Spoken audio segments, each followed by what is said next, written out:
16ই December আমাদের মহান বিজয় দিবস। এই দিনেই তৎকালীন ঢাকার রেসকোর্স ময়দানে আত্মসমর্পণ করে পাকিস্তানি বাহিনী। কিন্তু বিজয়ের 53 বছর পরও একটা প্রশ্ন রয়েই যায়, সেই আত্মসমর্পণ অনুষ্ঠানে কেন উপস্থিত ছিলেন না মুক্তিযুদ্ধের সর্বাধিনায়ক জেনারেল এমএজি ওসমানী? কেনই বা লেফটেন্যান্ট জেনারেল নিয়াজির সাথে আত্মসমর্পণের দলিলে ভারতীয় বাহিনীর commander lieutenant general Jagjit Singh Aurora স্বাক্ষর করেন? তার মানে কি বিজয়ের প্রথম দিন থেকেই বাংলাদেশে আধিপত্য বিস্তারের পরিকল্পনা ছিল ভারতের? মোহাম্মদ আতাউল গনি ওসমানীর জন্ম 1918 সালের 1 সেপ্টেম্বর বর্তমান সিলেটে। 1940 সালের 5 অক্টোবর তিনি ব্রিটিশ ভারতীয় সেনাবাহিনীতে সেকেন্ড লেফটেন্যান্ট হিসেবে কমিশন লাভ করেন। ভারত পাকিস্তান বিভাজনের সময় তিনি পাকিস্তান সেনাবাহিনীতে চলে আসেন এবং কর্নেল পদে থাকাকালীন 1967 সালের 16 ফেব্রুয়ারি অবসর গ্রহণ করেন। কিন্তু 1971 সালের 25 মার্চ গণহত্যার পর প্রবাসী সরকার গঠন করা হলে কর্নেল ওসমানীকে আবারও সেনাবাহিনীতে ফিরিয়ে আনা হয় এবং তাকে মুক্তিযুদ্ধের সর্বাধিনায়ক করা হয়। পরবর্তীতে স্বাধীনতার পর তাকে জেনারেল পদে পদোন্নতি দেওয়া হয়। মুক্তিযুদ্ধে অংশগ্রহণকারী অনেক সেনা অফিসারের মতে জেনারেল ওসমানী ছিলেন একজন বিচক্ষণ সেনা কর্মকর্তা। তিনি অনেক রাজনৈতিক বিষয়ও খুব বিচক্ষণতার সাথে বুঝতে পারতেন। মেজর ডালিমের আমি মেজর ডালিম বলছি বইতে উঠে আসে কিভাবে মুক্তিযুদ্ধের সময় থেকেই ভারতীয় সরকার ও গোয়েন্দা সংস্থা রয়ের হস্তক্ষেপ ছিল দেশের রাজনীতিতে। তারা আওয়ামী লীগের মধ্যকার দলীয় কোন্দল, কলকাতায় উচ্চাভিলাষী নেতাদের বেপরোয়া জীবনযাপন ইত্যাদি বিষয়ের সুযোগ নিচ্ছিল। জেনারেল ওসমানী এই সব কিছুই জানতেন। তার কমান্ডে যুদ্ধ করা অনেক সেনা কর্মকর্তাই বলেন, জেনারেল ওসমানীর সাথে মুজিবনগর সরকারের অনেক বিষয়ে মতের অমিল ছিল, কিন্তু তবুও তিনি তার উপর অর্পিত দায়িত্ব পালন করে গেছেন। 1971 সালের 16 ডিসেম্বর যখন পাকিস্তান বাহিনী আত্মসমর্পণ করে, তখন সেই অনুষ্ঠানে বাংলাদেশের পক্ষে দলিলে স্বাক্ষর করার কথা ছিল জেনারেল ওসমানীর। কিন্তু স্বাক্ষর তো দূরের কথা, তিনি অনুষ্ঠানেই উপস্থিত ছিলেন না। তার পরিবর্তে বাংলাদেশের পক্ষে উপস্থিত ছিলেন তার second in command group captain একে খন্দকার। কিন্তু তার উপস্থিতিটাও ছিল নামমাত্র, এক কোনায় দাঁড়িয়েছিলেন তিনি। অনেক বিশ্লেষকের মতে এমন করার প্রধান কারণ ছিল এই পুরো যুদ্ধটাকে ভারতের নিজেদের দাবি করা, যার প্রমাণ পাওয়া যায় আত্মসমর্পণের দলিলেও। আত্মসমর্পণের দলিলে মোট 3টি অনুচ্ছেদ ছিল, যার প্রথমটিতে লেখা ছিল পাকিস্তানি বাহিনী ভারতীয় বাহিনীর কাছে আত্মসমর্পণ করেছে, যদিও লেখার কথা ছিল মুক্তিবাহিনী বা মিত্র বাহিনীর কাছে আত্মসমর্পণ করেছে। দ্বিতীয় অনুচ্ছেদে বলা হয় দলিলে স্বাক্ষর করা মাত্র Pakistani eastern command lieutenant general Jagjit Singh অরোরার আওতায় চলে আসবে, যদিও উচিত ছিল যৌথ বাহিনীর আওতায় বা মুক্তিবাহিনীর আওতায় চলে আসা। অর্থাৎ বোঝাই যাচ্ছে এই আত্মসমর্পণের দলিল একতরফাভাবে ভারত নিজেদের পক্ষে লেখে। এছাড়াও পরবর্তীতে বিভিন্ন সময় ভারতীয় সিনেমা বা রাজনৈতিক বক্তব্যে দাবি করা হয় 1971 সালে ভারত পাকিস্তান যুদ্ধের ফলে জন্ম নেয় বাংলাদেশ, যার প্রমাণ আবারও পাওয়া যায় আজ সকালে ভারতের প্রধানমন্ত্রী নরেন্দ্র মোদীর সামাজিক যোগাযোগ মাধ্যমের পোস্টে তিনি লেখেন 16 ডিসেম্বর দিনটি ভারতের জন্য এক অসাধারণ বিজয়ের দিন। শুধু ভারত না, গত 16 বছরে বাংলাদেশের ভেতরেই মুক্তিযুদ্ধ ও স্বাধীনতার ইতিহাস প্রচণ্ড রকমের বিকৃত করা হয়েছে। পুরো মুক্তিযুদ্ধের ইতিহাস শুধুমাত্র একটি দল ও একজন মানুষকে কেন্দ্র করে করা হয়েছে। তারই ধারাবাহিকতায় জেনারেল ওসমানীর অনুপস্থিতি নিয়ে একটি বিশ্লেষণও দাঁড় করানো হয়। তাতে বলা হয়, যেহেতু পাকিস্তান বাহিনীর পক্ষে তাদের সেনাপ্রধান জেনারেল ইয়াহিয়া খান এবং ভারতীয় বাহিনীর পক্ষে তাদের সেনাপ্রধান ফিল্ড মার্শাল শ্যাম মানিক সহ উপস্থিত ছিলেন না, তাই প্রোটোকল অনুযায়ী জেনারেল ওসমানীও উপস্থিত ছিলেন না। কিন্তু আসলেও কি তাই? এছাড়াও বিভিন্ন সময় আওয়ামী লীগ নেতারা জেনারেল ওসমানী সম্পর্কে অসম্মানমূলক বক্তব্যও দেন। এখানে দেখেন জেনারেল ওসমানী আসলো কখন? মুক্তিযুদ্ধের পরে, এবং যখন সারেন্ডার করলো উচিত ছিল ওসমানী সাহেব এসে এখানে সারেন্ডারে উপস্থিত থাকা, কিন্তু উনি আসলো পরে। কোনোদিন যুদ্ধক্ষেত্রে যায়নি, একটা গুলি করা নাই। আর আমাদের মতো আমরা সাহস করে যে ভিতরে ঢুকছি তাও করে নাই, কিন্তু তারা বীরুত্তম হয়ে গেছে, সবাই বীরবিক্রম হয়ে গেছে সবাই। এই জেনারেল ওসমানী করছে এটা। ডাক্তার জাফরুল্লাহ চৌধুরী সহ অনেকেই বলেন, সেদিন জেনারেল ওসমানী সিলেটে ছিলেন এবং তিনি একটি হেলিকপ্টার করে রওনা হয়েছিলেন ঢাকার উদ্দেশ্যে। তার সাথে একই হেলিকপ্টারে ছিলেন ডাক্তার জাফরুল্লাহ চৌধুরী, কিন্তু ভূমি থেকে সেই হেলিকপ্টারে গুলি করা হয় এবং সেটি একটি মাঠে জরুরি অবতরণ করে। তাই জেনারেল ওসমানীর আর ঢাকায় আসা হয়নি। যুদ্ধ পরিস্থিতির মধ্যে হেলিকপ্টারে গুলি লাগাটা কোনো অস্বাভাবিক বিষয় না, কিন্তু বিজয়ের 2 দিন আগে অর্থাৎ 14 ডিসেম্বর সিলেট শত্রুমুক্ত হয়। সিলেটের মতো এক মুক্তাঞ্চলে বিজয়ের ঘোষণা আসার পরে ঠিক কারা জেনারেল ওসমানের হেলিকপ্টারকে লক্ষ্য করে গুলি ছুড়েছিল তা এখনও পরিষ্কার না। জেনারেল ওসমানী মুক্তিযুদ্ধের সর্বাধিনায়ক ছিলেন। তিনি সারা জীবন কাজ করে গেছেন দেশের মানুষের কল্যাণে। এমনকি মৃত্যুর আগে তিনি তার মোট সম্পদের 4 ভাগের 3 ভাগই বেঙ্গল রেজিমেন্টের সৈন্যদের সাহায্যের জন্য দিয়ে যান, আর বাকি টাকা সিলেটের কল্যাণের জন্য। অথচ তাকে ইতিহাস থেকে মুছে ফেলার চেষ্টা করা হয়েছে বারবার। জেনারেল ওসমানী হয়তো ভারতের আধিপত্য বিস্তার ও মুক্তিযুদ্ধকে নিজেদের দাবি করার পরিকল্পনা সম্পর্কে আগে থেকেই জানতেন, আর সেজন্যই তাকে মহান বিজয়ের মুহূর্তের সাক্ষী করা হয়নি। হয়তো অদূর ভবিষ্যতে বেরিয়ে আসবে আসল ইতিহাস। ইমরান মাহমুদ, বাংলা ভিশন।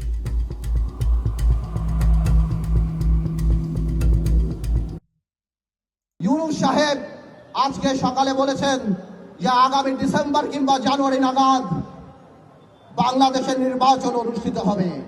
আমার তরফ থেকে, আপনাদের তরফ থেকে ইউনূস সাহেবকে একটি ধন্যবাদ। তবে কিছু কথা খোলাখুলি বলে দিতে চাই ইউনূস সাহেব আপনাকে এবং আপনার সরকারকে। ইদানিংকালে আমরা দেখতে পাচ্ছি আপনার কিছু উপদেষ্টাদের কিছু কথাবার্তায় যে তারা আমাদের প্রতি এমন বিরূপ প্রতিক্রিয়া দেয়, এমন ভাবে কথা বলে, এমনকি মনে হয় যে এই আন্দোলন শুধুমাত্র তাদেরই আন্দোলন। আমার ভাইয়েরা, তোমরা আমার যে বয়সে ছোট, আমি তুমি করেই বলি, সরকার নামানো আর সরকার চালানো এক কথা না। ভাইয়েরা, তোমাদের মনে রাখতে হবে, তোমরা হয়তো 10 বলে 20 রান করেছো, কিন্তু 180 রান বাংলাদেশের মানুষ করেছে 17 বছর।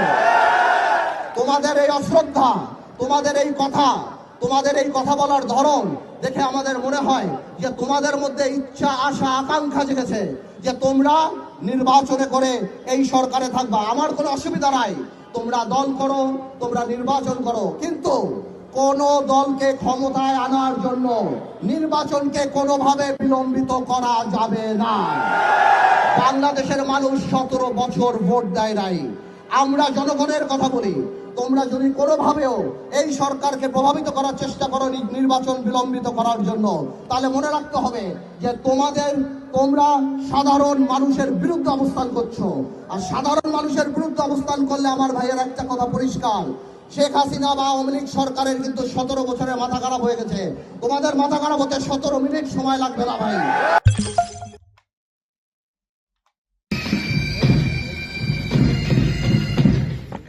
ইতিহাসের অনেকগুলো পর্যায় আছে, আপস অ্যান্ড ডাউনস হতে পারে।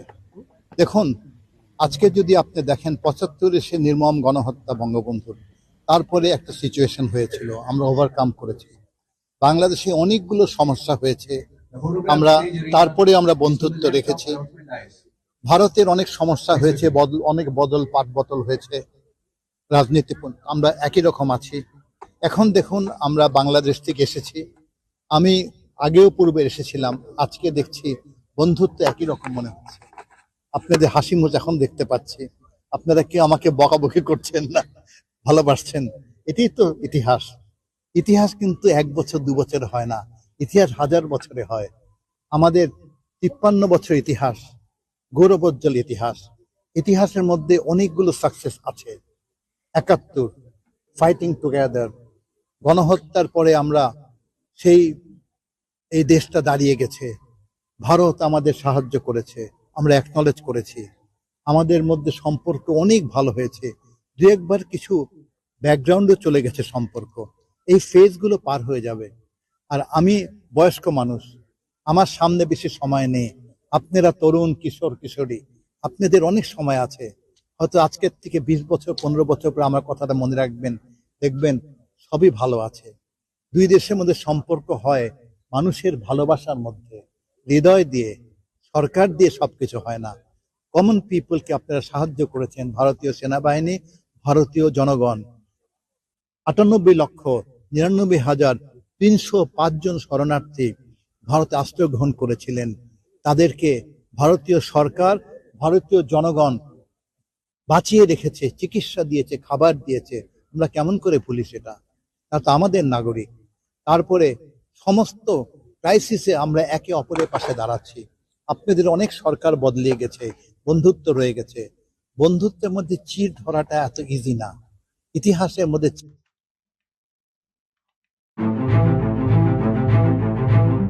দিগন্ত বিস্তৃত সাগর আর পাহাড়ের সারি দিয়ে ঘেরা দক্ষিণ পূর্ব এশিয়ার অপূর্ব সুন্দর এক দেশ তিমুর লেস্তে। বলা হয়ে থাকে প্রায় ৪২,০০০ বছর আগে এই অঞ্চলে শুরু হয়েছিল মানুষের বসবাস।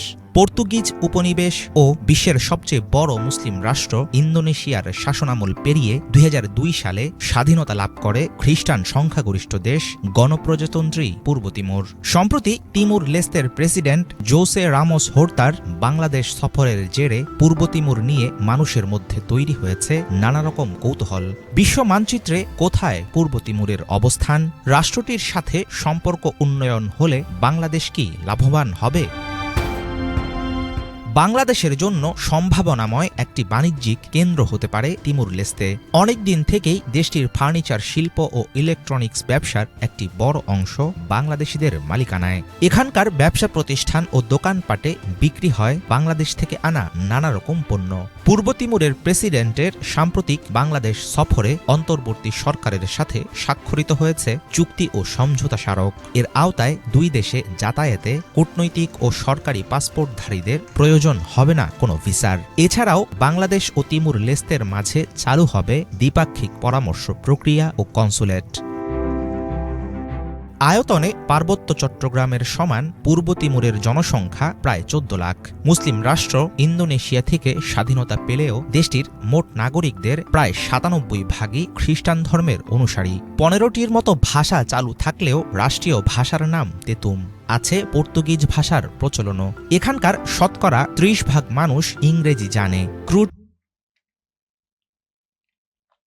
इंडिया टुडे के कॉन्क्लेव की कुछ क्लिप्स जैसे जैसे वायरल हो रही है, उसमें से अब देखिए एक ये क्लिप अमित शाह और जो एंकर हैं उस पर्टिकुलर सेशन के राहुल कंवल उनके बीच का जो पूरा एक साक्षात्कार है और उसमें जिस तरह से उन्होंने मजाक बनाना शुरू किया है राहुल गांधी के ऊपर और राहुल गांधी की पर्सनल लाइफ को लेकर जिस तरह की छीटाकशी करने की कोशिश की गई, उसका एक नमूना आप इस क्लिप में देखिएगा। जिसके बाद पवन खेड़ा ने उसके बाद ट्वीट करते हुए ये सवाल पूछा है कि यार राहुल कंवल की हिम्मत है इसी तरह के सवाल अमित शाह से पूछने की।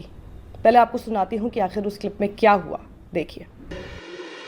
कहीं से नहीं आता है, जब भी सदन होता है बाहर से कोई आरोप आ जाता है और ये लेकर घूमते, जर्सी पहनकर घूमते हैं।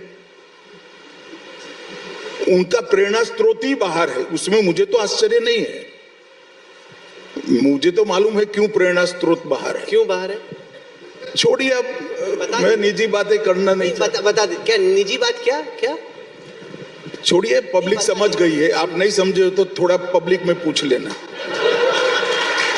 आपको समझ में आया या अच्छे से समझाएं? किसी को भी खड़ा करो, बता देंगे। आप खड़ा करो ना तो जवाब मिल जाएगा।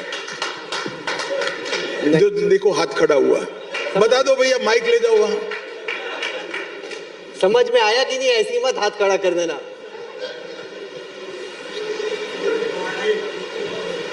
क्या समझ में आया? विदेश में कोई रहता है मिसेज हर 6 माह विदेश जाते हैं इसलिए कह रहे हैं। अभी थोड़े और पीछे हो जाओ, रिवाइंड करो कैसेट तो और याद आएगा। लोग ये भी कह रहे हैं कि इनके पास गट्स नहीं है यही सब बातें बिल्कुल डायरेक्टली बोलने की, तो इनडायरेक्टली क्राउड के बीच से इस तरह की छीटाकशी करवाने की प्लान्ड तरीके से कोशिश की गई। वहीं पवन खेड़ा ने एक ट्वीट करके ये सवाल उठाया और ये लिखा कि व्हाट वाज मोर शेमलेस, इससे ज़्यादा शर्मनाक और क्या था। Home minister of the country, जो हमारे देश के गृह मंत्री हैं, वो एक cheap gutter level gossip about the leader of opposition में इंडल्ज करते हैं अपने आप को। राहुल कंवल जो कि चीप थ्रिल्स के साथ बिल्कुल जिसे कहते हैं ना चकल्लस करते हुए उस पूरे दौरान कोशिश करते हैं कि अमित शाह और ऑडियंस के बीच में इस तरह का संवाद हो जिसमें से उस तरह की बात और निकल के आए। एक तो पहले जब अमित शाह ने इस तरह की আপনারা মনে রাখবেন, আজকের আমার এই আহ্বানে যদি দেশবাসী আপনারা সাড়া না দেন তাহলে ওই দিন দূরে নাই আবার সংসদে লালটু পল্টু ইয়াবাবদি বিচ্ছু শামসু মমতাজদের মতো এমপি আপনারা দেখতে পাবেন। একটা জিনিস আমাকে ব্যথিত করে, আমাদের সবাইকে ব্যথিত করে, তা হলো স্বাধীনতা আমরা পেয়েছি, কিন্তু মুক্তি আমরা পাইনি। আমার কষ্ট লাগে যখন আমার আগের প্রজন্ম যারা স্বাধীনতা যুদ্ধে জীবন বাজি রেখে যুদ্ধে অংশগ্রহণ করেছিল, তাদের মধ্যে অনেককেই আমরা পরবর্তীতে রাজনীতিতে এসে অনেক ধরনের অনৈতিক কার্যক্রমে ঢুকে যেতে দেখেছি, যাতে আমাদের লজ্জা লাগে। ভাইয়েরা আমার কেন জানি মনে হয় অনেকেই 1971 সালের পরে স্বাধীনতা উপভোগ করেছেন, কিন্তু অনুধাবন করতে পারেননি। আমি স্বাধীনতা যুদ্ধ দেখিনি, কিন্তু এখনো যখন 5ই আগস্টের আগে ফ্যাসিস্ট আওয়ামী সরকারের যে হত্যাকাণ্ডগুলি দেখেছি, তাতে এখনো আমার গা শিউরে উঠে। ওই রক্ত দেখে এখনো আমার রাতে ভয় লাগে। ভাইয়ারা আমার, আগের প্রজন্মের সমালোচনায় আমি যাব না, তারপরও আমি বিশ্বাস করি তাদের আত্মত্যাগ আমাদের আত্মত্যাগের চেয়ে অনেক বেশি। তাদের আত্মত্যাগের কারণেই আজকে আমি আমার সন্তানকে বলতে পারি যে বাবা, আজকে এই তোমার দেশ, এটা হলো বাংলাদেশ, এই আমার দেশ, এই আমার মানচিত্র। ভাইয়েরা আমার, এই 5ই আগস্টের বছর শেষের খুশি পরে আমি 5ই আগস্টকে মুক্তিযুদ্ধের সাথে তুলনা করি না, তবে আমি মুক্তির আন্দোলনের সাথে যদিও তুলনা করি। আমাদের নতুন করে ভাবতে হবে। আজকের নতুন সরকার, তারা বলে সংস্কারের কথা। ভাইয়েরা আমার, আমি পরিষ্কার করে বলে দিতে চাই, ভালো মানুষ রাজনীতিতে না আসলে কোনো সংস্কার করেই কোনো লাভ হবে না। গত 50টি বছর বাংলাদেশের রাজনীতি এমন পর্যায়ে চলে গিয়েছে যে এই দেশের শিক্ষিত, মেহনতি, ভালো দেশপ্রেমিক মানুষ রাজনীতি থেকে দূরে সরে গিয়েছে। ভাইয়েরা আমার, আজকে 16ই ডিসেম্বর আমি সারা বাংলাদেশের তরুণ সমাজ, সারা বাংলাদেশের সুশীল সমাজ, শিক্ষিত সমাজ, ভালো মানুষকে আমি অনুরোধ করছি, আসুন আপনারা আমাদের সাথে রাজনীতিতে আসুন। আমার ভাইয়েরা, আমরা কথা দিচ্ছি, আমাদের সাথে রাজনীতিতে করলে কোনো মৃত ব্যক্তিকে নিয়ে কোনো সমালোচনা করতে হবে না। তারেক রহমান একটি কথা বলছিলেন যে সরকার কি করতে চায় সেই কর্মপরিকল্পনার একটা রোডম্যাপ থাকা উচিত, কিন্তু তিনি আরেকটি কথা বলেছেন, রোডম্যাপের কথা শুনলেই উপদেষ্টাদের চেহারায় এক ধরনের অস্বস্তির ছাপ ফুটে ওঠে। কিছুটা লক্ষণ আসলে আছে। যেন তারেক রহমান যেটা বলেছেন, এটা ভিত্তি আছে, আমি ভিত্তির প্রসঙ্গে আসবো, কিন্তু আগে রোডম্যাপ চাওয়া নিয়ে বলি। মানে রোডম্যাপ চাওয়া হচ্ছে, বলা হয়নি যে এতদিনের মধ্যে নির্বাচনের রোডম্যাপ দেন। রোডম্যাপ আসলে রোডম্যাপ যারা, যেমন ধরুন আমরা যদি চিন্তা করি, একজন পরীক্ষা নেবেন, আমরা সরকারকে ধরে পরীক্ষা নেবেন, তো যারা পরীক্ষা দেবেন তাদের পরীক্ষাটা কবে হবে, কখন হবে, সেটার উপরে ডিপেন্ড করবে। আপনি যেমন, আমি ফাঁকিবাজ স্টুডেন্ট, আমি খুব বেশি পড়বো না, আমি ডেটটা জানতে হবে, ওটা 2 মাস 3 মাস আগে আমি শুরু করবো, তো আমাকে জানতে হবে তো ওই পয়েন্টটা কোনটা। ধরুন 1 বছরের মধ্যে নির্বাচন, দলের পরিকল্পনা একরকম হবে, তাত্ত্বিকভাবে হচ্ছে 5 বছর পরে নির্বাচন, তখন ওনার দলকে উনি কি করবেন, কিভাবে কি নেবেন, সেই পরিকল্পনা তো যিনি ওনারা পরীক্ষা দেবেন, সো তাদের তো এটা জানার দরকার আছে। আসলে এটা সরকারের যেমন আছে, আমি ধরলাম সরকার জানে।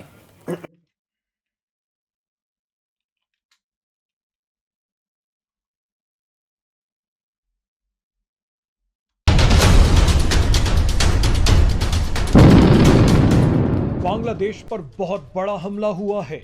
बांग्लादेश की 271 किलोमीटर सीमा पर पूरी तरह से कब्जा कर लिया गया है। यहां तक कि दावे किए जा रहे हैं कि बांग्लादेश के टेक्नाफ शहर पर भी कब्जा कर लिया गया है। बांग्लादेश भारत को धमकी देने में व्यस्त था, लेकिन म्यांमार के एक विद्रोही संगठन ने बांग्लादेश की सीमा पर ही कब्जा कर लिया है। ये विद्रोही संगठन बांग्लादेश पर जबरदस्त हमले कर रहा है। हमले इतने भीषण हैं कि बांग्लादेश की सेना म्यांमार बॉर्डर से भाग गई है। म्यांमार के विद्रोही संगठन अरकान आर्मी ने बांग्लादेश में घुसकर हमले किए हैं। अरकान आर्मी रोहिंग्या मुसलमानों और बांग्लादेशी मुसलमानों पर ड्रोन से हमले कर रही है। कई लोगों का तो यहां तक कहना है कि अरकान आर्मी भारत को खुश करने के लिए बांग्लादेश के टुकड़े करना चाहती है, क्योंकि अरकान आर्मी चाहती है कि भारत अपना कलादान प्रोजेक्ट पूरा करे। अब इस दावे में कितनी सच्चाई है उस पर चर्चा करेंगे, लेकिन पहले आपको दिखाएंगे कि कलादान प्रोजेक्ट क्या है, अरकान आर्मी क्या है और अरकान आर्मी बांग्लादेश की सीमा पर कब।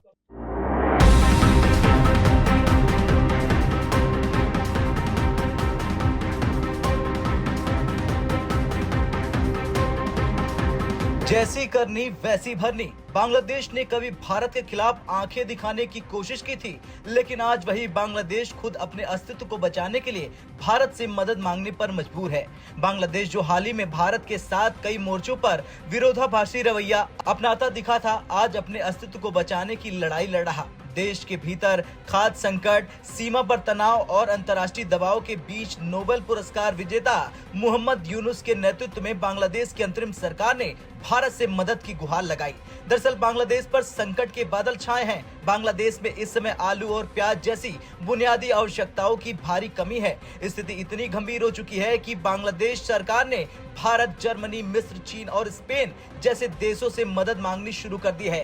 भारत ने हाल ही में बांग्लादेश को 4,686 टन आलू निर्यात किया, जो पश्चिम बंगाल के मालदा से बांग्लादेश के जैसोर जिले तक पहुंचा। इसके अलावा प्याज की कमी को पूरा करने के लिए बांग्लादेश ने चीन, पाकिस्तान और तुर्की से संपर्क साधा। बांग्लादेश की दक्षिण पूर्वी सीमा पर म्यांमार की अराकान आर्मी का दबदबा बढ़ गया है। ये समूह बांग्लादेश में रखाइन राज्य पर नियंत्रण चाहता है और अब बांग्लादेश की सीमा के करीब पहुंच चुका है। बांग्लादेश पहले ही लाखों रोहिंग्या शरणार्थियों का बोझ उठा रहा है। अब अराकान आर्मी के प्रभाव से स्थिति और भी गंभीर हो सकती है। इस दबाव को देखते ছাত্রলীগ তিতুল কলেজ প্রিন্সিপাল এখন হচ্ছে গিয়ে শেখ মুজিবের বন্ধনে ব্যস্ত, ছাত্রলীগের প্রোগ্রামে ব্যস্ত।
The Honorable President of the Democratic Republic of Jordan. বিজয়ের ৫৪তম বার্ষিকীতে বঙ্গভবনে সংবর্ধনা অনুষ্ঠান। যোগ দেন ঢাকায় সফররত পূর্ব তিমুরের প্রেসিডেন্ট হোসেন আমোস হত্যা। অংশ নেন বীরশ্রেষ্ঠ পরিবারের সদস্য ও মুক্তিযোদ্ধারা। এছাড়াও উপস্থিত ছিলেন প্রধান বিচারপতি, উপদেষ্টা পরিষদের সদস্য, রাজনীতিক, বিদেশি কূটনীতিক, সামরিক বেসামরিক কর্মকর্তা সহ বিভিন্ন শ্রেণী পেশার মানুষ। অনুষ্ঠানে আমন্ত্রিত অতিথিদের অভ্যর্থনা জানান রাষ্ট্রপতি মোহাম্মদ শাহাবুদ্দিন। এ সময় বিভিন্ন রাজনৈতিক দলের নেতাদের মধ্যে কুশল বিনিময় করতে দেখা যায়। গণমাধ্যমের সঙ্গে আলাপকালে ওঠে নির্বাচন সহ সমসাময়িক রাজনৈতিক প্রসঙ্গ। বিএনপি নেতারা বলেন, আগামী বছরের মাঝামাঝি ভোট হওয়ার আশা ছিল তাদের। তারপরও প্রধান উপদেষ্টা সম্ভাব্য যে রোডম্যাপ দিয়েছেন তা স্বাগত জানায় দলটি। আমরা আশা করেছিলাম যে আগামী বছরের মাঝামাঝি নাগাদ নির্বাচনের রূপরেখা তিনি ঘোষণা করবেন। তবুও তিনি যেহেতু সংস্কারের জন্য কিছু সময় চেয়েছেন, আমরা বিএনপির পক্ষ থেকে সবসময় তাকে সমর্থন জানিয়ে এসেছি, ভবিষ্যতেও সমর্থন জানাবো। তবে আগামী বছর ডিসেম্বরের আগেই নির্বাচনটি হলে আমরা অত্যন্ত খুশি হব। অংশগ্রহণমূলক ও সুষ্ঠু নির্বাচনের জন্য কিছুটা বিলম্ব মেনে নিতে রাজি জামায়াত ও গণ অধিকার পরিষদের নেতারা। একটু বিলম্বিত নির্বাচন হয়তো এই জাতি মেনে নেবে, প্রোভাইডেড ইলেকশনটা পার্টিসিপেটরি হওয়া দরকার, ফ্রি এবং ফেয়ার হওয়া দরকার। সোশ্যাল পলিটিক্যাল রিফর্ম ছাড়া আমি মনে করি না যে নির্বাচন হলে সেটা জন আকাঙ্ক্ষার প্রতিফলন ঘটবে। সেক্ষেত্রে তাদের আগামী বছর কিংবা আরো 1 বছর যে নির্দিষ্ট সময়টা লাগুক, আমরা সেই সময়টা পর্যন্ত দিতে চাই। নির্বাচন কমিশনার তাহমিদা আহমেদ জানান 2025 সালের শেষ বা 2026 সালের শুরুতে ভোট আয়োজনে প্রস্তুত নির্বাচন কমিশন। জানুয়ারির প্রথম থেকে আমরা একেবারে উঠে পড়ে লেগে যাব এবং আমরা আশা করি 25-এর শেষে অথবা 26-এর প্রথম। পরে রাষ্ট্রপতির সঙ্গে সৌজন্য সাক্ষাতে আলাপ করেন পূর্ব তিমুরের সফররত president Jose Ramos Horta. Tazwar Mahmid, Somoy Sangbad, Dhaka.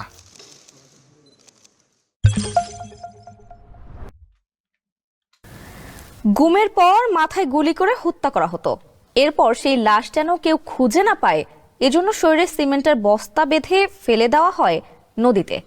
Killing mission হিসেবে বেছে নেওয়া হতো শীতলক্ষা এবং বুড়িগঙ্গা নদীকে। এভাবে সুবিধা করতে না পারলে ট্রেন বা চলন্ত গাড়ির সামনে ফেলে হত্যার পরিকল্পনাও করা হতো। অপহরণ, আটক ও হত্যা প্রতিটি ধাপে আলাদা দল কাজ করত। অনেকে জানতেনও না তারা কাকে এবং কেন হত্যা করছেন। বিভিন্ন স্থানে 8টি গোপন কারাগার ছিল, যেগুলো ডিজিএফআই, র্যাব, সিটিটিসি পরিচালনা করত। এসব কারাগারে আটক ব্যক্তিদের পেটানো, বৈদ্যুতিক শক দেওয়া এবং বিশেষ যন্ত্রপাতি ব্যবহার করে ভয়াবহ নির্যাতন করা হতো। লোমহর্ষক এসব তথ্য উঠে এসেছে গুম তদন্ত কমিশনের রিপোর্টে। বিস্তারিত থাকছে প্রতিবেদনে। শেখ হাসিনা সরকারের বিরুদ্ধে সবচেয়ে বড় অভিযোগ ছিল গুম, খুন আর মিথ্যা মামলার। 5 আগস্ট পতনের পর অনেকেই আয়নাঘর থেকে প্রকাশ্যে আসতে থাকেন, তবে এখনও হদিস মেলেনি বহু মানুষের। তারা কোথায় আছেন, কিভাবে আছেন তা কেউ জানে না। তাদের সন্ধান সহ পুরো বিষয় উদ্ঘাটনে গঠন করা হয় গুম বিষয়ক তদন্ত কমিশন। তারা জানিয়েছেন ক্ষমতাচ্যুত আওয়ামী লীগ সরকারের আমলে গুমের শিকার অনেককে মাথায় গুলি করে হত্যা করা হয়েছে। হত্যার পর লাশ ডুবিয়ে দিতে সিমেন্টের ব্যাগের সঙ্গে বেঁধে 3টি সেতু থেকে শীতলক্ষা ও বুড়িগঙ্গা নদীতে ফেলে দেওয়া হতো। গুমের শিকার 27% এখনও নিখোঁজ। গুমের পর ভারতে হস্তান্তরের অভিযোগও পেয়েছে কমিশন। অন্তর্বর্তী সরকারের প্রধান উপদেষ্টা ডক্টর মোহাম্মদ ইউনূসের কাছে গত শনিবার এই প্রতিবেদন জমা দিয়েছে কমিশন। প্রধান উপদেষ্টার প্রেস উইং রোববার এই প্রতিবেদন প্রকাশযোগ্য অংশ সংবাদ মাধ্যমকে সরবরাহ করেছে। গুম তদন্ত কমিশনের প্রতিবেদনে বলা হয়েছে, কাউকে গুম করার ক্ষেত্রে 2 ধরনের পদ্ধতি ব্যবহার করা হতো। অনেক সময় প্রথমে কাউকে আটক করে নির্যাতন করে অন্যদের নাম বের করা হতো, পরে তাদেরকেও ধরে এনে নির্যাতন করা হতো, পরে এদের সবাইকে গুম করা হতো। এছাড়া রাজনৈতিক প্রভাবশালী ব্যক্তি বা নেতার সরাসরি নির্দেশেও গুম ও নির্যাতন করা হতো। প্রতিবেদনে বলা হয়েছে, আটক ব্যক্তিদের গোপন কারাগারে রাখা হতো, যেখানে তাদের উপর শারীরিক ও মানসিক নির্যাতন চালানো হতো। বিভিন্ন স্থানে 8টি গোপন কারাগার ছিল, যেগুলো ডিজিএফআই, র্যাব, সিটিটিসি পরিচালনা করত। এসব কারাগারে ভুক্তভোগীর কানে ও যৌনাঙ্গে বৈদ্যুতিক শক দেওয়া হতো। অন্য এক ঘটনায় একজনের মরদেহ রেল লাইনে ফেলে ট্রেনে কাটার পরিকল্পনার কথা জানান র্যাবে থাকা আরেক সেনা সদস্য। চলন্ত গাড়ির সামনে ফেলে হত্যার চেষ্টার কথাও উঠে এসেছে। কমিশন জানায়, গুমের কার্যক্রম বিভিন্ন বাহিনী সুসংগঠিতভাবে পরিচালনা করত। অপহরণ, আটক ও হত্যা প্রতিটি ধাপে আলাদা দল কাজ করত। অনেকে জানতেনও না তারা কাকে এবং কেন হত্যা করছে। অমিত হাসান, রবিন, কালবেলা। আগামী বছরের ডিসেম্বরের আগে জাতীয় নির্বাচন দিলে ভালো হয় বলে জানিয়েছেন বিএনপির স্থায়ী কমিটির সদস্য মেজর হাফিজউদ্দিন আহমেদ। কি বুঝতে পারছো? তুমি না, আপনি করে বলেন। আমরা একজন তুমি আমার নাম ধরে বলছো, তুমি ছোট মানুষ, আমার ছেলের চাইতে ছোট, তুমি আমার নাম ধরে ডাকছো। না না না না, ঠিক আছে। একটা টক শোতে আমাদের মাননীয় হিন্দু মহাজোটের সম্রাজ্ঞ নেতা উনি একটা বক্তব্য দিয়েছিলেন, আমরা একটু শুনি এটা। ঘটনার পরে কিন্তু আমার কাছেই প্রথম অফার আসছিল যে আপনাকে এক ভারত বিশাল অবিসংবাদিত নেতা হিসেবে আমরা। ভাই শোনা যাচ্ছে বক্তব্যগুলা? হ্যাঁ শোনা যাচ্ছে। মানে কিসের বক্তব্য? আপনি সামনে থাকবেন শুধু। যখন না, কিসের বক্তব্যটা কিসের শুনে না। আপনাকে এক 5 তারিখের পর ভারত ওনাকে বিশাল বড় অবিসংবাদিত নেতা হিসেবে ঘোষণা করতে চাইছিল গোবিন্দচন্দ্র প্রামাণিককে। উনি নিজে বলছেন, বলছি আমি আপনাকে শোনাচ্ছি, আপনি শুনেন। না না, ওখানে ভারত শব্দটা বলেছি। আপনাকে ভারত মানে বিশাল অবিসংবাদিত। আপনি শুনেন নাই ভারত শব্দতে বলছেন? না। আবার শুনেন, মনোযোগ দেন। আমাকে কে অফার দিয়েছে? 5 তারিখের ঘটনার পরে কিন্তু আমার কাছেই প্রথম অফার আসছিল যে আপনাকে ভারত মানে বিশাল ভারত শব্দটা যে বলছেন শুনেন নাই? ভারত শব্দটা ওই জন্য ওই হিসেবে আসেনি। আমি তো যখন বলতে গেছি যে অবিসংবাদিত নেতা, সেটা ভারতকে আমাকে অফার দিয়েছে এইটা বলছি। ভারত শব্দটা বলছেন কিনা বলছেন এটা ফাইন্ড আউট করেন আগে ভাই। কি বোঝাতে চাচ্ছেন? আচ্ছা আচ্ছা, ধরেন মানে ভারত অফার দিয়েছে সেইটা বলেছি। তাহলে আপনি কি বুঝাতে চাইছেন বলেন, ক্লিয়ার করেন, আগে স্টেটমেন্টটা ক্লিয়ার করেন। আপনি বলছেন যে আমি যেটা আমি বলতে চাচ্ছি যে কেউ একজন আমাকে বলেছে যে আপনাকে অবিসংবাদিত নেতা হিসেবে প্রতিষ্ঠিত করে আপনি আমাদের প্রস্তাব দেন। এই কথা এতটুকু যে লাইন বলছেন, একবার ভারত শব্দটা ব্যবহার করছেন? না না, ভারত শব্দটার ওইখান থেকে বলতে গিয়ে আপনি এত বড় লাইনটার মধ্যে একবারও ভারত শব্দটা ব্যবহার করেন না। আমরা তো ওইভাবে ওই বক্তব্যের মধ্যে পেশ করেছিলেন আপনি। আচ্ছা, ওইখানে বললে অসুবিধাটা কোথায় তোমার?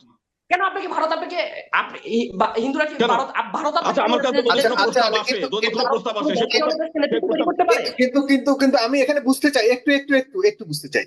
মানে 5 তারিখের পরিবর্তনের পর গোবিন্দচন্দ্র প্রামাণিককে অবিসংবাদিত নেতা করার অফার দেওয়ার পেছনের ভিত্তিটা কি? আমি তো জানি না, উনি নিজে বলছেন, উনি নিজে স্টেটমেন্ট দিয়েছে।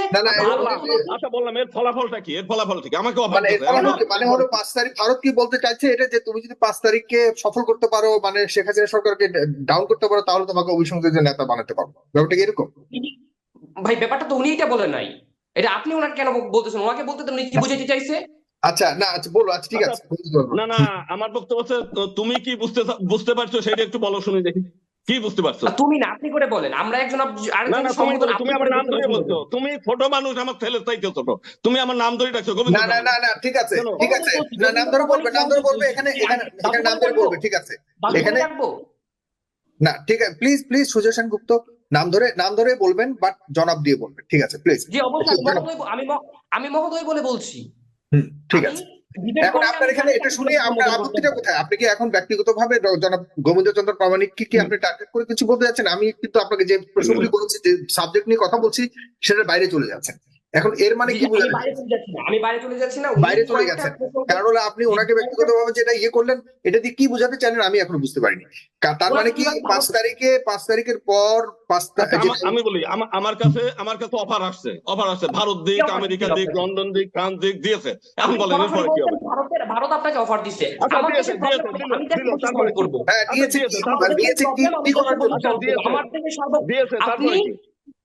আমার দেশের প্রবলেম আমি দেশে সলভ করব ঐক্যবদ্ধভাবে। আমরা হিন্দুরা, আপনি হিন্দুদের ফেস ব্যবহার করে আপনি নিজেকে পপুলার করবেন, এই ধারণা আপনার ভুল।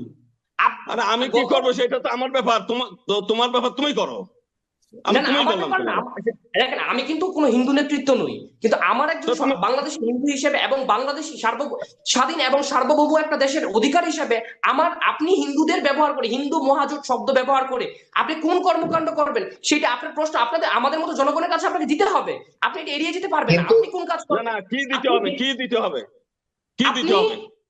জি আমি বলছি কি দিতে হবে। আপনি যে কথাটা বলেছেন যে ভারত আপনাকে অবিসংবাদিত নেতা হিসেবে ঘোষণা করতে চেয়েছিল, আপনি এই কথাটা এই জন্য বলেছিলেন যে চিন্ময় কৃষ্ণ দাসের যে এই যে ঘরোয়া সমাবেশগুলো হচ্ছে ওইটাকে আপনি প্রশ্নবিদ্ধ করার জন্য এই কথাটা বলেছেন। এটা স্বীকার করেন না করেন না সেটা? তার মানে আপনি হচ্ছে মানে ত্রিকালদর্শী। আমি কি চিন্তা করছিলাম সেটা আপনি বুঝিয়ে ফেলছেন, তাই তো? আপনি ত্রিকালদর্শী মনে দিচ্ছেন, যে আমি কি চিন্তা করেছি সেই চিন্তাটা আপনি বুঝিয়ে ফেলছেন। না না, আমি বুঝি না, আমার ধারণা করছি। এত পাণ্ডিত্য আসে কোন জায়গা থেকে আপনার? কি জন্য আমি আপনাকে বলি, তাহলে আপনি ক্লিয়ার করেন। তাহলে কেন আপনি এই কথা বলবেন যে ভারত আপনাকে অবিসংবাদিত নেতা হিসেবে ঘোষণা করতে চেয়েছিল, হিন্দুদের প্রতিনিধি হিসেবে? আমার যদি করে থাকে, আমার যদি আসে, সেটা তাতে আপনার সমস্যাটা কি? আমার আসতে পারে না? ভারত কেন বলবে আপনাকে অবিসংবাদিত? ভারত তো সবাইকে, আচ্ছা এক সেকেন্ড, ভারত তো সবাইকে এই ধরনের লোভ দিতেই পারে। লোভে পড়েছে কিনা সেটা হলো ইম্পর্টেন্ট, কি কারণে পড়েছে বাকি रहे हैं। ये बहुत ही एक इंटरेस्ट है। म्यांमार की आर्मी का कंट्रोल नहीं है, जो यहाँ पर बाकी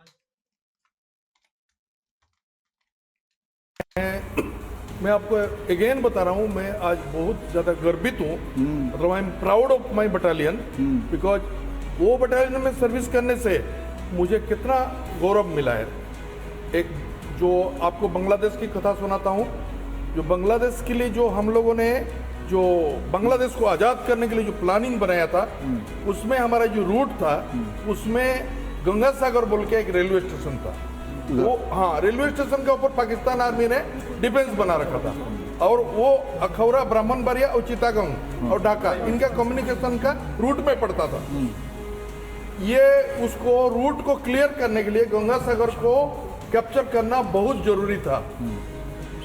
ये जनरल साहब जो बैठे हैं उनको पता है, जनरल सगत सिंह हमारे बटालियन को चुना था, ये सबसे पहले हिंदुस्तान का रास्ता क्लियर करने के लिए 14 गार्ड्स जाएगा और गंगा सागर को 3 डिसेम्बर सुबह 6 बजे तक क्लियर करके दिखाओ। মানে মুক্ত হয়েছিল, মুক্ত হয়ে গেল সেই দিনও 3 ডিসেম্বর, মানে আদেশ মিলল যেমন কাম হলো সেমন।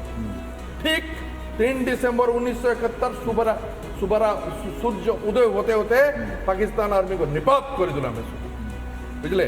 और प्रबल संघर्ष हुआ था, बहुत ज्यादा, मतलब फाइटिंग, बहुत फायर्स फाइटिंग हुआ था। उसमें 200 पाकिस्तानी एकदम वेल फोर्टिफाइड बंकर कैसे बनाया था, उन्होंने रेलवे लाइन को तोड़ करके और रेलवे लाइन का स्लीपर को तोड़ के बहुत सेल्फ प्रूफ बंकर बनाया था। उसके अंदर रजाकार और पाकिस्तान आर्मी को मिला जुला सबका स्ट्रेंथ था 300 आदमी। उसके ऊपर हमारा इंडियन आर्मी का 14 गार्ड्स का सिर्फ 200 आदमी ने हमला किया। 200 आदमी में उस दिन का कहानी बताता हूँ, रात को 2:30 बजे ভরসা, শ্রদ্ধা, ভক্তি ত্যাগ করে এবার কি বিদ্রোহী হয়ে উঠে খুঁজছে অন্য শক্তি? সিএন নিউজ রুমে আপনাদের স্বাগত। সঙ্গে আমি অভিক বসু। তার কারণ এবার কি রুশ মডেলে চট্টগ্রাম দখল হতে পারে? বাংলাদেশ এক অদৃশ্য শক্তির ভয়ে কাঁটা, তারই মাঝে আবগাজিয়া মডেল কি এবার গলার কাঁটা? আতঙ্কিত মাথারা। সিএন নিউজ রুমে বোঝার চেষ্টা করব। চিফ রিপোর্টার সত্যজিৎ মুখোপাধ্যায় ধারাবাহিকভাবে বাংলাদেশের পরিস্থিতি, ঘরে বাইরে বিপর্যস্ত বাংলাদেশের একের পর এক ছবি তুলে ধরছেন। দেখাবো আরো অনেক কিছু। চেষ্টা করব যে একটা অদৃশ্য শক্তির ভয়ে বাংলাদেশের ইতিমধ্যেই অন্তর্বর্তী সরকার, তারা পাকিস্তান, চীন, বিভিন্ন জায়গা থেকে সমরাস্ত্র কেনা, অ্যাটাকিং কাপ্টার থেকে শুরু করে নানা ফাইটার জেট, কিন্তু এবার এই রুশ মডেল আবগাজিয়া এই জায়গা থেকে বাংলাদেশকে কত বড় নতুন করে মাথা ব্যথার কারণ হয়ে দাঁড়িয়েছে? না, এটা আশঙ্কা বাংলাদেশ প্রথম থেকেই করছিল আবিক, এবং সেই আশঙ্কার জায়গাটা এমনই ছিল যে আরাকান, অর্থাৎ নির্দিষ্টভাবে যে ছবি আমরা সকাল থেকে দেখাচ্ছি, যে অপারেশন বা মিশন, যেটা মিস্টার ইন্ডিয়া, ভারতের যে শক্তি, এইগুলো আজ করতে পেরেছিল বাংলাদেশ প্রথম থেকেই, যে কারণে বাংলাদেশের একটা বড় অংশ যারা এই মুহূর্তে সেখানকার মিলিটারি কমান্ডিংয়ে আছেন, তারা ক্রমশ পাকিস্তানের সঙ্গে সম্পর্কটা বৃদ্ধি করছেন। এই বৃদ্ধির সঙ্গে আরও যে আশঙ্কাটা ছিল, ওরা ভাবছিল যে ওদের মায়ানমার যে পার্ট, সেই পার্টটা হয়তো বা কিছুটা শান্ত থাকবে, কিন্তু ক্রমশ যেহেতু মায়ানমার এই মুহূর্তে আরাকান আর্মির দখলে, ফলে আশঙ্কা আরও বেশি তীব্র হচ্ছে। এবং আশঙ্কা এতটাই তীব্র যে সেখানকার যারা তথ্যবিজ্ঞ মহল বা নির্দিষ্টভাবে সেখানকার যারা অভিজ্ঞ বা মাথা বলা চলে, তারা এই মুহূর্তে গোটা ঘটনায়, অর্থাৎ বাংলাদেশের চট্টগ্রাম এবং বিয়ন্ড অফ দ্যাট, অর্থাৎ নির্দিষ্টভাবে এই যে নদী নাফ রিভার এবং সমস্ত যে ভৌগোলিক আঞ্চলিক অংশটা, এখানে আন্তর্জাতিক ক্ষেত্রের নজর বোধহয় এবার পড়তে চলেছে। এরকম আশঙ্কা সেদেশের যারা অভিজ্ঞ বা পর্যবেক্ষক, তাদের গলায় শোনা গেছে। এই আমরা শোনাবো ডক্টর শাহিদুজ্জামানের বক্তব্য, তিনি কি বলেছেন, তারপর আমরা নির্দিষ্টভাবে সেই ব্যাখ্যা এবং সেই গোপন তথ্য এবং এক্সক্লুসিভ ইনফরমেশন শেয়ার করবো আপনাদের সঙ্গে। রয়েছে তাদের দুজন অত্যন্ত খ্যাতনামা অবসরপ্রাপ্ত generals, lieutenant general PR Sharma এবং মেজর জেনারেল বক্সি, এরা কিন্তু বারবার বলে যাচ্ছে দিনের পর দিন, তারা বিভিন্ন অবসরপ্রাপ্ত কূটনীতিকদের ডেকে তারা এই একাডেমিক ডিসকাশনস, সেখানে তারা বারবার বলছে যে ঠিক তারা আবগাজিয়া মডেল ফলো করবে। অর্থাৎ রাশিয়া ঠিক যেই যুক্তিতে জর্জিয়ার 1/3 জায়গা দখল করে নিয়েছিল, সেটা রাশিয়ান ভাষী লোকদেরকে ওখানে বসায় বলেছে বিশ্বকে যে এটা রাশিয়ার অংশ। এখনো তারা কিন্তু এই জায়গা দখল করে রেখেছে। এই এক্সাম্পলটাকে ব্যবহার করে জেনারেল শর্মা এবং ভারতীয় বিশারদরা, তারা বলে যে আমরা বাংলাদেশের হিন্দুদেরকে এনকারেজ করব, ঠেলে দিব, বলবো যে তারা যেন ওই উত্তরের অংশে চলে আসে এবং ওইখানে আমরা হিন্দু ল্যান্ড বানাবো, হিন্দু দেশ বানাবো, নামও করে ফেলছে। কাজেই ওই শিলিগুড়ি করিডোর সংলগ্ন জায়গাটুকুতে তাদের দীর্ঘমেয়াদী প্ল্যান